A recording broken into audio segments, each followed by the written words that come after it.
गणनायकाय गणदैवताय गणाध्यक्षाय धीमहि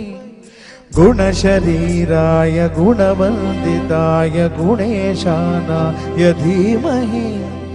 गुणाधीताय गुणाधीशाय गुणप्रविष्टाय धीमहि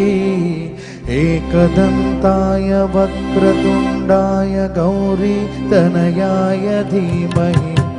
गजेशानाय भालचन्द्राय श्रीगणेशाय धीमहि